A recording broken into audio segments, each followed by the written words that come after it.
June 17th, 2016. That is the date of arguably the best album ever created, The Glowing Man by Swans. Yeah, this is my favorite album of all time.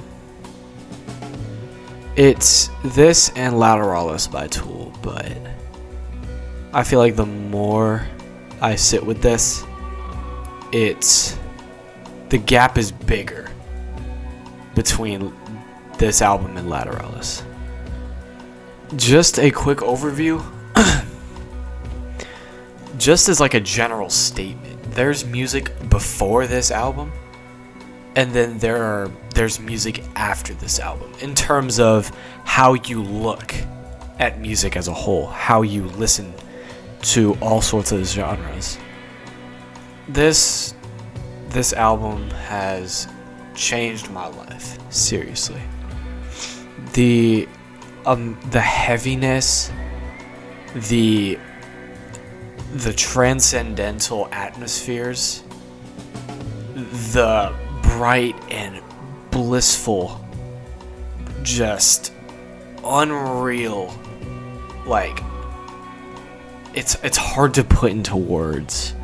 The experience this album gives you is unlike anything else in this life. I'm going to go through a short overview of every single song on this album. There's 8 songs in total, 2 hours long. This is the final album in the trilogy of the Seer, To Be Kind, and The Glowing Man. But yeah, starting off with Cloud of Forgetting. This track is soft. This track builds. It takes its time. It is amazing. It is perfect for an intro to an unforgettable album like The Glowing Man. It starts off with these really lush and just really calm and progressive guitar strings, guitar strums, and it just builds and builds, and then Michael Gira comes in with these really haunting vocals, and then the drums get louder, and then the whole atmosphere just builds and builds and builds until the big climax, where you get these syncopated hits, and each time it just feels like a slap to the face. With Swans, whenever they do those syncopated hits of every single instrument in the band, it literally like blows up your headphones. It is so loud, it is so visceral, it is so just unlike anything I've ever heard. But yeah, this track, at just 12 minutes, it goes by pretty quick. If you really listen to this track and really understand what it's trying to do and trying to make you feel, this is a masterpiece, and it's only the first song. Second track, Cloud of Unknowing. This 25-minute monster has arguably the best climax in music history. You get this like ambience at the beginning for the first 6 minutes. It's just rumbling drums, rumbling lap steel, like all sorts of weird ass instruments. Then you get the main groove of the song, which spans for like 9 minutes or so, and then you get these choirs, you get everything, and then there's a break. And this is one of the most multifaceted Swan songs ever. Like, there's so many that I could bring up, but in the situation of The Glowing Man, it is just it makes me at a loss for words. It is so just, it does something to you. And then at 15 minutes in, you get the most outlandish, most powerful, most, I'm trying to expand my vocabulary here to match the grandiosity of this 2-minute section where it's just pummeling this same chord, and it feels like you're being mauled to death.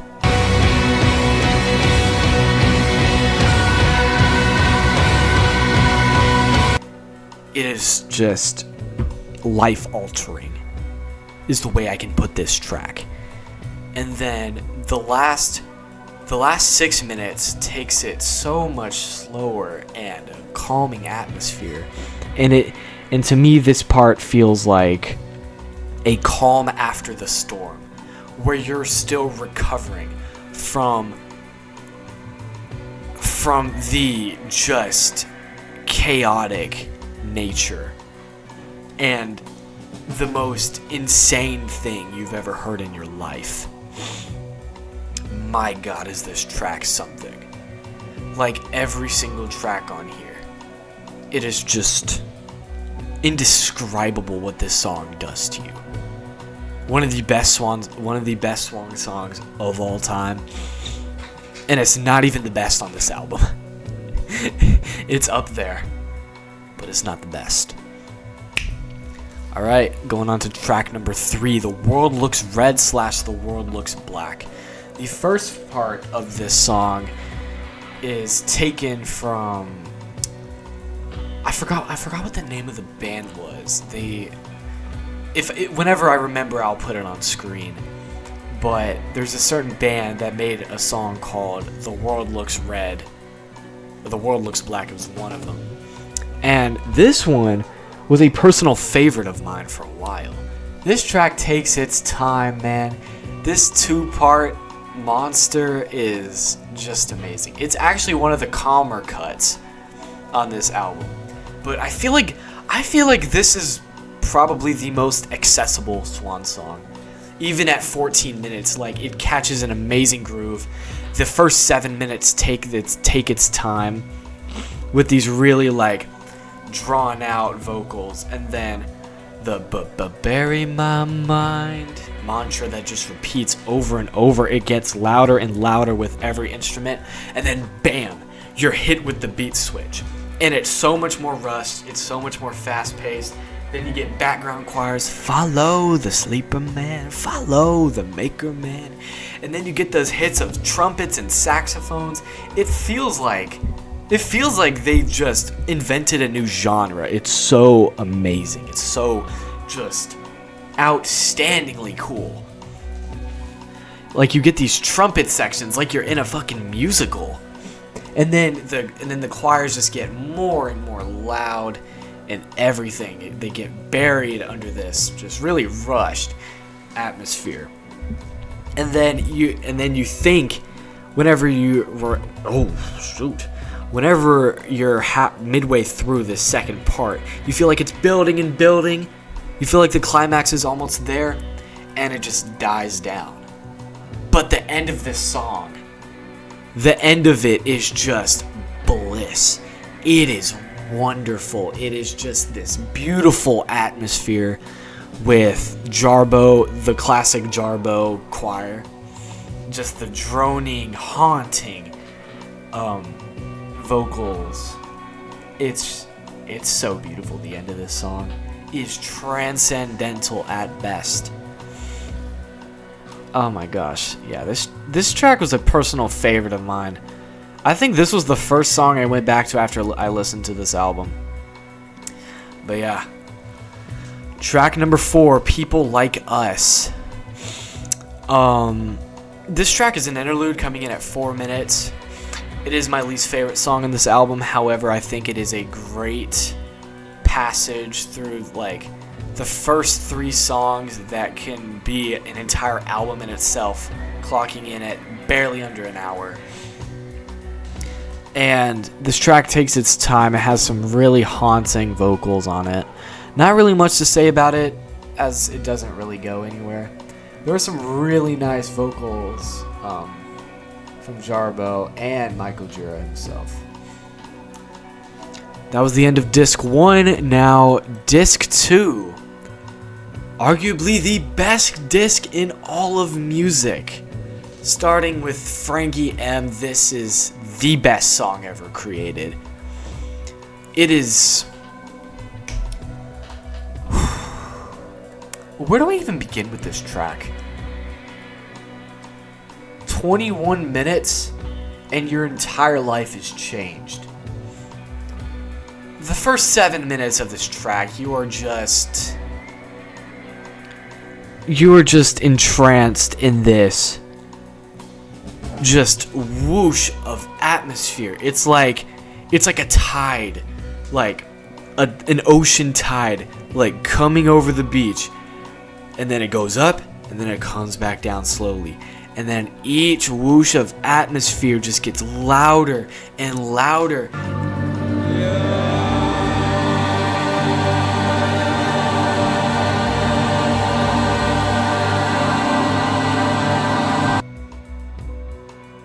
Are you serious, man?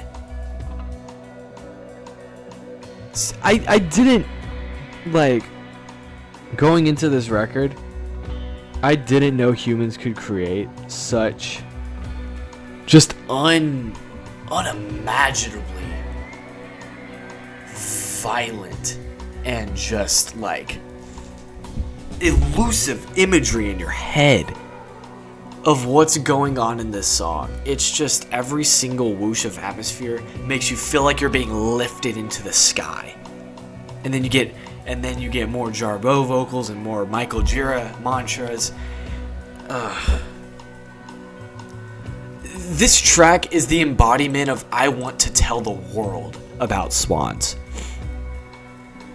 Then you get the groove, obviously. Halfway through the song you actually get verses.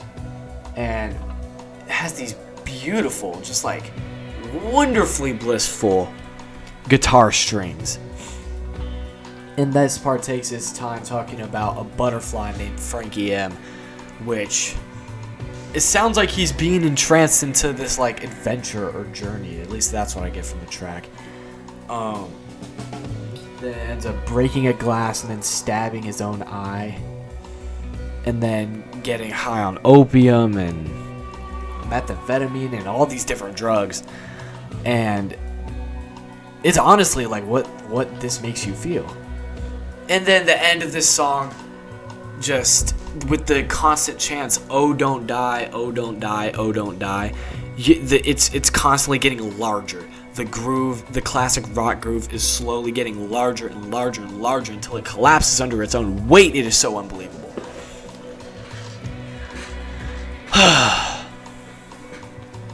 Like, I can only say so much about music like this. Like, it's one of those things where you need to listen to it yourself to try to understand what I'm thinking.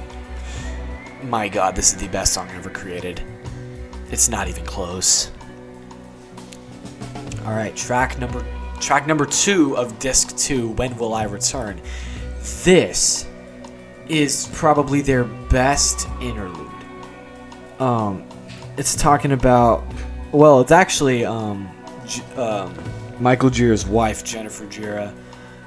She wrote this song about a sexual abuse encounter that she had, and the lyrics on this track, it's so haunting. Like, his hands are on my throat, my key is in his eye. It's just like, it creates imagery of how scary an encounter like this can be. And she conveyed these emotions. She conveyed this strong hatred for this man that is doing this evil to her so well.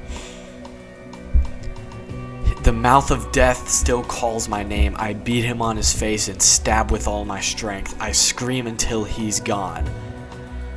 Then I crawl across the road. When will I return? And then at the end of the song, it's like she breaks free. She's finally free again. She's free of the wrath of this evil, disgusting monster that is doing this shit to her. And just this beautiful atmosphere of, oh, I'm alive. I'm alive. I'm alive.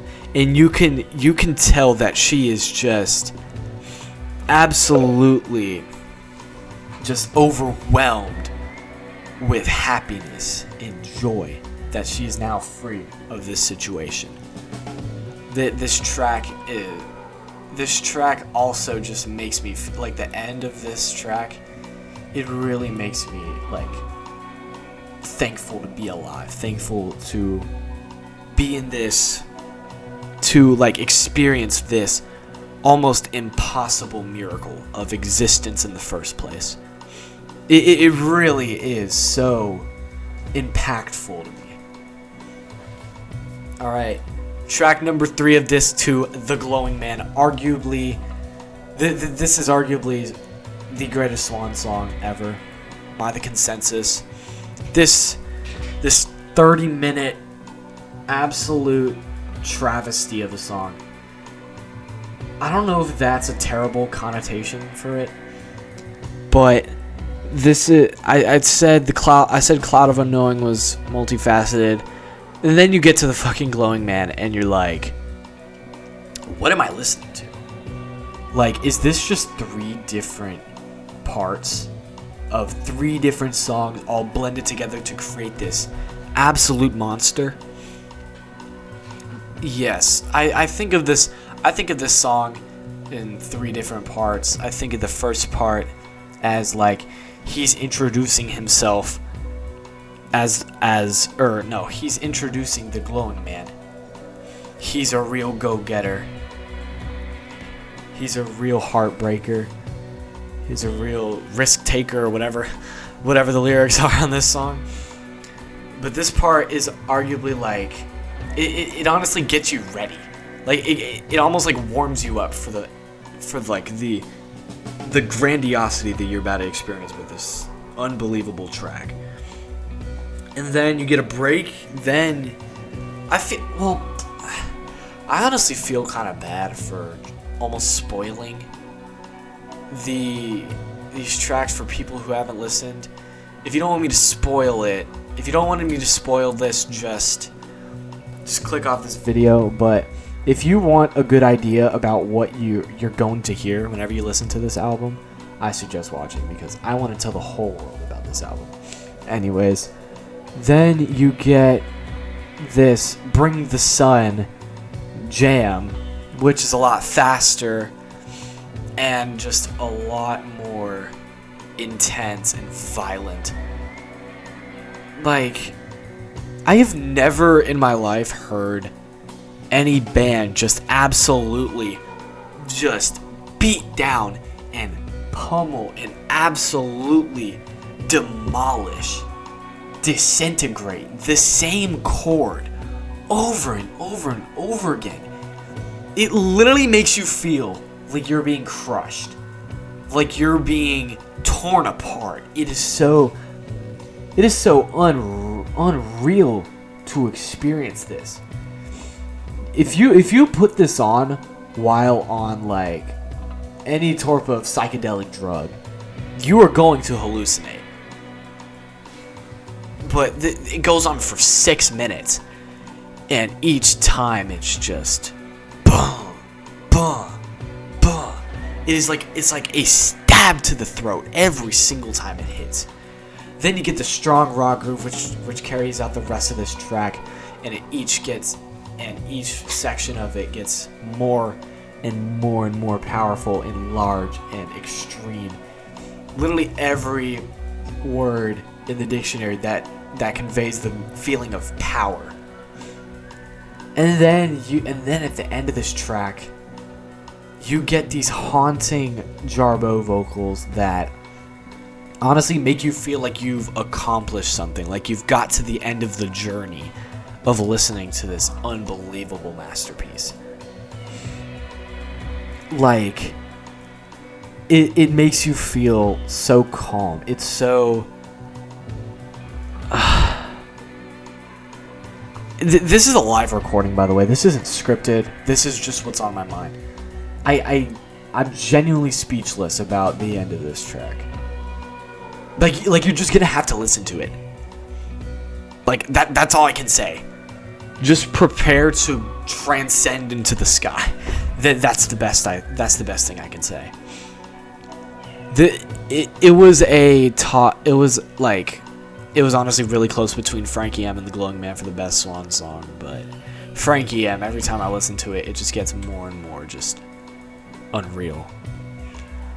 Track 4 of Disc 2, the final track on this album and the final track to the entire trilogy. Finally, Peace. This song is like the victory lap. This song is the calm after the storm. This track, while the rest of this album was so like uplifting and powerful and violent and transcendental in like an overwhelming way, this track makes you feel like at peace. This track makes you feel like everything is going to be okay. Your glorious mind. Oh, that mantra, that harmony, that choir that repeats that over and over. It is so just impeccable.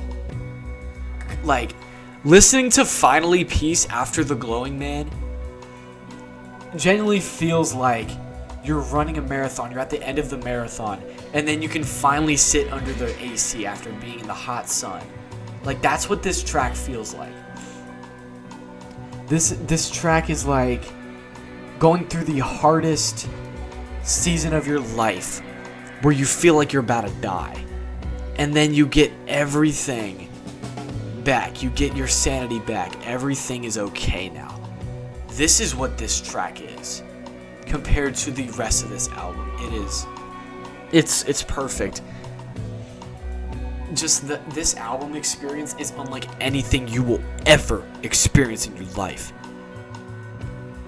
With all that being said, I think this is the strongest 10 out of 10 in the entire world. This is genuinely the most brilliant, most intense, most boundary-pushing album that has ever existed in music.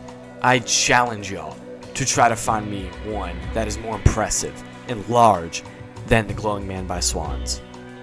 I'll rank the track list right now so you can see which tracks I like more than the others. I think you know what that means. But anyways, yes, please go listen to this album. I'll be damned if you listen to this in its entirety all the way through, fully paid attention to, and it doesn't make you feel something. I mean what I say. If this album doesn't make you feel like you're being crushed by the weight of the world, yeah, go ahead and unsubscribe, because I don't know if you're in check. I don't know if you're alright. Then again, this album is not for everyone, but it should make you feel at least some sense of worthlessness. Anyways, that's the end of the video, guys. Let me know what y'all want to see. More album reviews and reactions coming soon. Alright, see ya.